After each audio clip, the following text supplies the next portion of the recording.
All right, good morning. 9 o'clock now on this WGRZ-Plus, Daybreak-Plus. We are issuing a weather impact alert for today. We've got a look at our radar, and this system isn't going to arrive for the next few hours, but once it does, could be picking up some severe storms that could impact your commute. We've got a live look outside right now. Things pretty and sunny in parts of western New York. There they are, looking for the cars. But the storms could come in waves once you're leaving work or picking up the kids from school. So you're going to want to stay sky aware, as they say. So are we issuing or are we hoisting? I like to hoist. Well, let's hoist. Let's hoist. We got that straight. The terminology is important. There's, we show you a lot of different things like outlooks and watches and warnings. I'm going to go through a little bit of the definition of what we can show you now and what you may be seeing throughout the day in terms of alerts and watches, because severe weather is possible. So you're going to weather geek out right now. Let's go. All right. Now, in all seriousness, this is, some of this kind of weather can be dangerous. So we want to just to alert you to the possibilities of the severe weather that we can see this afternoon, that we think will begin anywhere after 1 o'clock, 2 o'clock, with some storms rolling through, some of which could be strong to severe, meaning damaging wind gusts, hail, heavy rain, frequent lightning and thunder, and there is a small tornado risk. This was just updated from the Storms Prediction Center, which is in Norman, Oklahoma. They're in charge of two things: monitoring the potential of severe weather across the United States and issuing watches, okay? Warnings are issued by the National Weather Service local offices. For us, it's Buffalo, okay? So the Storms Prediction Center has us in an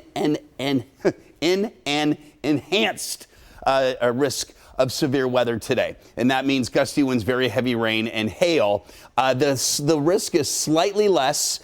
See the different levels of alertness here. Marginal, slight, enhanced, moderate, high. High is very rare. But even enhanced for us is notable, okay? And that's what we're going to see. Because the lake could zap a little of the energy out of the atmosphere with the southwesterly wind, Buffalo and Niagara Falls still have a risk of severe weather. It's just slightly less. This color brown here is indicative of a tornado opportunity. Not often do we see this in western New York. The green represents a 2%, the brown a 5% chance of a tornado 25 miles from any spot, okay? Again, that's a very small chance, but it's certainly not zero. So that's something we're going to be monitoring. As these storms kind of they start to develop, conditions become more favorable, a watch will be likely issued for our region. We think, it's not for sure, but there's a chance of that. And then if there's any storms that are occurring or heading in a certain direction, a warning will be issued if those thresholds will be met, which is the hail size, wind speed, and then the possible tornado. All right, so things are pretty quiet now, but we do have some disturbed weather to our west. That's going to be moving here, and we think there will be two waves of storms, one early this afternoon and then one perhaps in the evening. That first wave moves through 1:30, 2 o'clock, and then watch what happens. And I'm going to slow this down a little bit. The second wave comes in for, let's say, after 5:30, 6 o'clock, and then it moves through. Let's back this up just a little bit. So here we go. This is 6:30, and you can see some of these storms potentially rolling through, and they're likely, okay? And severe weather is a possibility. They quickly move out so that by 9, 10 o'clock, the show's over. It gets cooler again, and then we'll begin to lose the clouds tomorrow, and we'll have a mostly sunny day for your Wednesday, with the storm threat gone. So for today, mid to upper 70s, breezy with scattered showers and thunderstorms that could be strong to severe. Tomorrow, noticeably cooler with temperatures only in the 50s. So for today, early sun, afternoon and evening thunderstorms. A weather impact alert has been issued, or as Pete likes to say, has been hoisted. Southwest winds 15 to 25, gusts to 30 to 35. But except where there's a thunderstorm, and the winds could be a lot higher, over 53 miles an hour, then it becomes severe. Evening thunderstorms, then partly cloudy, 38 the overnight low. The long-range forecast, our next round of showers and storms could come later Thursday night, Friday, showers around, temperatures in the 60s. And then as we head into the weekend, 50s on Saturday with maybe a lingering shower. And then it looks like we're going to see dry weather Sunday into Monday of next week. Yeah, hoisting just seems so much more active. It does. Than issue. Hoisting, it sounds very nautical, like hoisting a sail. Exactly. And it's an alert for your population to see. Yes, and it's also coming over the water with some water. So the nautical terminology certainly works. Yes. All right. Thank you, sir. All right. Now to our top stories of the day. Other than weather, it is a big story. Tonight is another chance for you to weigh in on Buffalo's proposed budget. 5:30, Common Council members will gather in chambers to discuss acting Mayor Chris Scanlon's spending plan. Now, you're encouraged to come out and give your opinion. Early indications show there is one thing in particular that residents are going to be talking about. From looking at your chart, it looks to me I should move to Cheektowaga. And now you want to put another 8% on top of that. My neighborhood's going down the tubes. It's not better. And it's not my problem that I bought my house and you guys didn't raise the tax. There's a lot of employees in City Hall. How many of them are patronage jobs that can just be simply eliminated and nobody would even notice? The people taking issue with that 8% property tax that's being proposed. But what about people in the mayor's race? Senator Sean Ryan recently said the budget is filled with, quote, too many gimmicks. Meanwhile, Michael Gaynor says Common Council members do a terrible job of sticking to a financial plan. It's also important to note that Gaynor was recently removed from the June primary ballot. He says he's going to gather signatures to get in for the November election as an independent now. Meanwhile, Rashid Wyatt says the budget should focus more on the needs of the people. It really has to be a smart, hard-line approach to let's right-size government. Let's make it where people every year are looking at a reasonable tax increase, because I can't say we can't, and I think it's even more urgent right now because of the issues in the federal government. We don't know what this administration may do this year or next year that may affect the state's funding. Now, we did reach out to Garnell Whitfield's team, but we have not heard back yet. Today's public hearing is something we'll continue to follow throughout the day and evening. For the latest updates, visit our website or download our free news app. Switching now to the Buffalo Bills, general manager Brandon Beane is making some headlines of his own after the NFL draft. See, some fans are being critical, along with some radio hosts, because the team didn't draft a receiver with a high pick. Well, Beane responded to that criticism with both barrels on WGR Sports Radio 550 yesterday. A year ago, I get you guys asking why we didn't have receivers, but I don't understand it now. You just saw us lead the league in points when you add all the postseason. No one scored more points than the Buffalo Bills, including the Super Bowl champions. So you just saw us do it without Stephon Diggs, same group. How is this group not better than last year's group? Our job is to score points and win games. Where do we need to get better? Defense. We did that. So I get it. You got to have a show and you got to have something to about, but about wide receiver is one of the dumbest arguments I've heard. Yeah, he also talked about, remember when they took Josh Allen? Right. They were beeping about taking Josh Allen over Josh Rosen. So, yeah, he kind of cleared his conscience on that. And, and I think he's got every right to say that. That was his pick 8 years ago. I think I can understand if you want to get a little testy and you kind of have an opinion. That's what the radio hosts are giving, our opinions. So you're kind of giving an opinion back. And, they did score a lot of points. They were the number one scoring team in the NFL, as we mentioned. And we did it with the crew that we're going to have mostly this season. Yeah, and I could see him, going off like that because guess what? He's been in the NFL as a general manager for many, many years. Yes, and before that, if it was brand new, it would have been like, okay, this was maybe a little unprofessional. He's been here for 8 years. Yeah, and from his opinion, hey, these radio hosts have spent how much time in the NFL as a professional? Right. So I can see where that's all kind of boiling over. But I'm glad. I want to see passion from our GM. Remember Dorsey? The offensive coordinator in game 2 of 2 seasons ago when he lost his marbles. Or iPad. But I mean, that was like, I think that kind of defined him. Yeah. I don't think this For better or for worse. This exchange will not define Brandon Beane. No, but that one did define Dorsey. I think Dorsey's terrible offense defined Well, him. that too. And they turned it around right after that. But Beane, by the way, did draft a receiver in the 7th round. And he's also looking at this guy, Elijah Moore. Elijah Moore was in Buffalo for a free agent visit. Moore was a 2nd-round pick by the Jets in 2021, but spent the last 2 years in Cleveland, averaging 60 catches and about 600 yards a season with the Browns. So he kind of falls into that mold of everybody eats. You know? Right. And you know, you're replacing kind of role players. You had Mac Hollins go to New England. Yeah. But you know, he's slotting in guys that'll fill the spots. I think maybe some people look at other teams like the Eagles, other teams that have, you know, star wide receivers, the Miami Dolphins with Hill, you know, but then again, we did it with a cast of characters that maybe don't have as much, you know, adulation in terms of being a #1 receiver. But look at the Chiefs; they're doing it without any star receivers. So I don't, you know, I kind of see both sides of it. Yeah, it's kind of the question of highlight reel guy, Right. or consistent. Consistent. And just chip away at it. So. Right. Oh well, You're definitely a highlight reel, by the way. Oh yeah. They call me Golden Wheels. They just fly.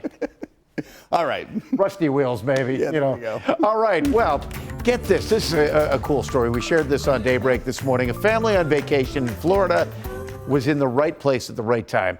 They're recounting this unforgettable moment when they watched their son spring into action and rescue a man. Courtney Courtwright talked to the family and the son, who says he had just seconds to react. Brody Kaufman was on vacation with his family in the Florida Keys when suddenly It was something we never expected. a text from his mom changed everything. 3 kayakers in distress. I immediately called 911 and then texted Brody. I see dude clinging onto his kayak, and about 2 seconds later that fell out of his hand. It drifted down.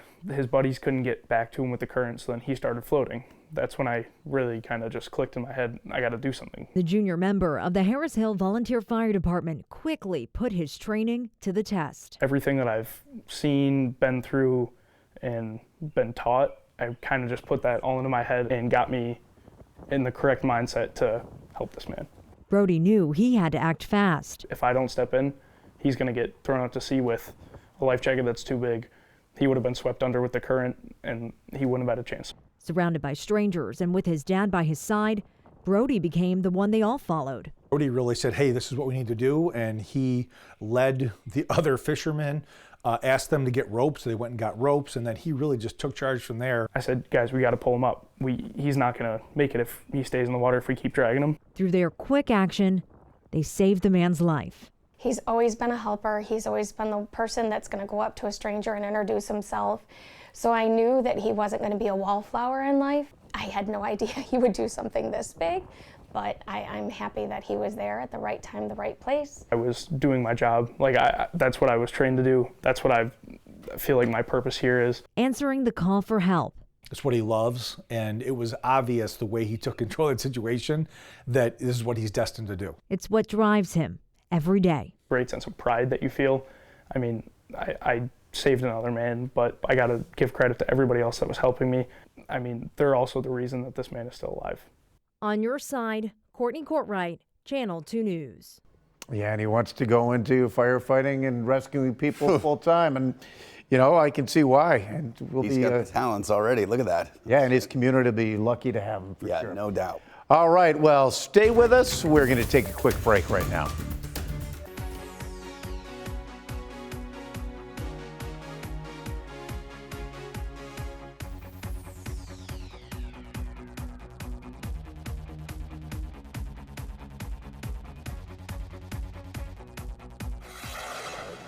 Welcome back. Well, we're gearing up for the summer travel season. Well, you may see prices going up. We have some good news. While they are still expensive, airline tickets are a bit cheaper right now compared to what they were at this time last year. The Consumer Price Index this month shows airline fares fell about 5% from this time a year ago, and flights will now cost you on average about $253.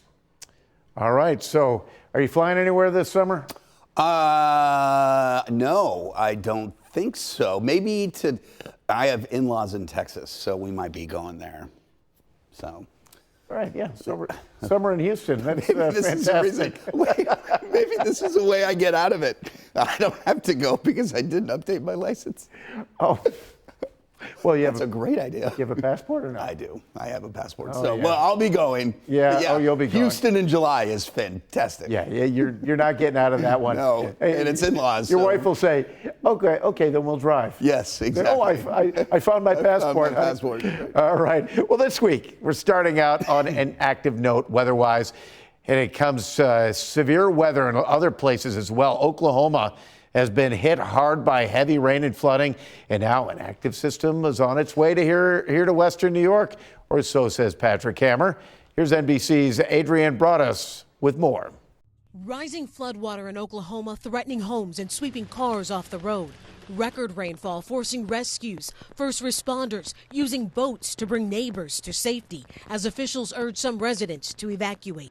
From above, you can see the creek spilling over to nearby fields. We've got sheriff's deputies going house to house in areas that are flood prone where people are living, trying to do evacuations. In Lawton, more than 5 inches of rain fell on Saturday, setting a daily record. My neighbor's car was floating down the river. Police say one person was killed after their car was submerged. All right, pull over now. Meanwhile, in southeast New Mexico, storms spawning 2 confirmed tornadoes. Damaging hail, battering windshields and homes. We lost our basketball goal. Look at the front of our house. In Pennsylvania, a cold front fueling strong wind gusts as firefighters work to contain 2 wildfires. Adrienne Broaddus, NBC News. All right, thank you, Adrienne. We're also bracing for some severe weather of our own here in western New York. It is a weather impact alert day, and right now our live radar is not showing a whole lot, but that is going to change, right, Patrick? Yeah, we think so. The storms that we're watching haven't really formed yet, but when they do, they could become severe this afternoon and evening. Severe storms can produce damaging winds. There is even a tornado risk as well, a small one, but not zero, that's for sure.